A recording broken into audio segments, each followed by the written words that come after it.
আসসালামু আলাইকুম ওয়া রাহমাতুল্লাহি ওয়া বারাকাতুহু।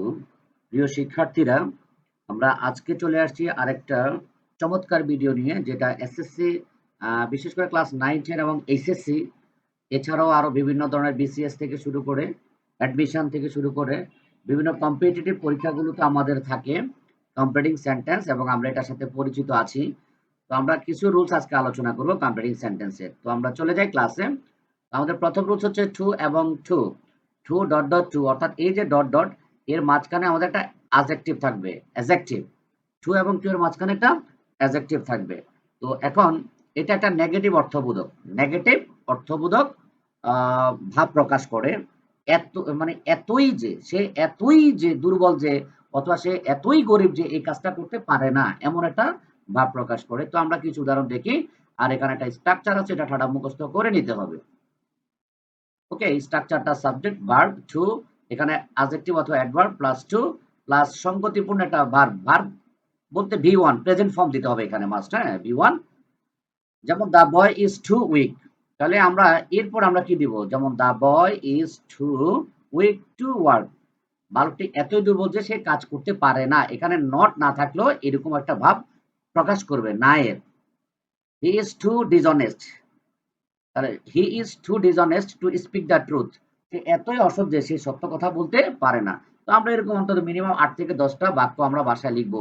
যেমন the boy is too poor to buy a dress, the man is too honest to take the bribe, সে এতই সৎ যে সে ঘুষ নিতে পারে না। ওকে, তো আমরা এইভাবে আমরা বাক্য লিখবো। তো টু এর আমাদের আরেকটা এক্সাম্পল আছে। The load is too heavy, বোঝাটি এতই ভারী যে এখানে একটা ফর দিয়ে প্লাস হচ্ছে ব্যক্তিবাচক অবজেক্ট থাকবে, for me, for him, for them, তারপর একটা V one, to plus V one দিতে হবে। ওকে, তো আমরা এবার একটু চলে যাই উদাহরণে। The load is too heavy for me to carry, অর্থাৎ বোঝাটি এতই ভারী যে এটা আমার দ্বারা ক্যারি করা সম্ভব হচ্ছে না, বা আমি ক্যারি করতে পারছি না। রাইট, এরকম একটা আমাদের বাংলা অর্থ প্রকাশ করবে। The problem was too hard for Noha, সমস্যাটি নোহার জন্য এতই কষ্টদায়ক যে টু সলভ, সে সমস্যাটির সমাধান করতে পারে না। ওকে, আমরা তো আজকে চলে গেলাম ছোট। আমরা আরেকটা উদাহরণ শিখে আজকের ক্লাসটি আমরা শেষ করতে চাই। সো ডট ডট দ্যাট, এই সো ডট ডট দ্যাটটাও কিন্তু টু এর মতোই, এখানেও একটা অ্যাডজেক্টিভ অথবা অ্যাডভার্ব বসবে। তারপরে একটা স্ট্রাকচার আমরা দিয়ে দিলাম, এই যে সাবজেক্ট, দ্যাটের পরে সাবজেক্ট প্লাস ক্যান অথবা ক্যান নট, কুড অথবা কুড নট, বা কুড পজিটিভও আসতে পারে, নেগেটিভও আসতে পারে, তবে এটা সেন্সটা সাধারণত নেগেটিভ, কুড নট। কিন্তু এখন মডার্ন ইংলিশে এটা পজিটিভ আসে, ক্যান অথবা কুড, ক্যান নট অথবা could not. Right, plus V one, অবশ্যই মডাল ভার্বের পরে আমাদের ভার্বের বেস ফর্ম বা ভি ওয়ান দিতে হবে। আমরা কিছু উদাহরণ দেখি। Shimul was so ill that, তারপর সাবজেক্ট মানে কি হি, আমরা ওয়াজ ফার্স্ট টেন্স, যার কারণে could not move an inch, সে এতই দুর্বল যে 1 ইঞ্চিও নড়তে পারে না।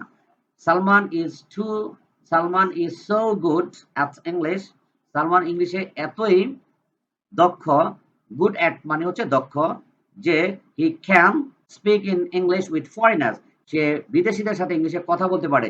এখন আমরা যদি এখানে ক্যান নট দেই তাহলে হবে না, অর্থাৎ পজিটিভ সেন্সের সাথে পজিটিভ সেন্স দিতে হবে। রাইট, আর নেগেটিভের সাথে নেগেটিভ সেন্স, এটাই হচ্ছে আমাদের ব্যবহার। তো thank you very much for watching the class.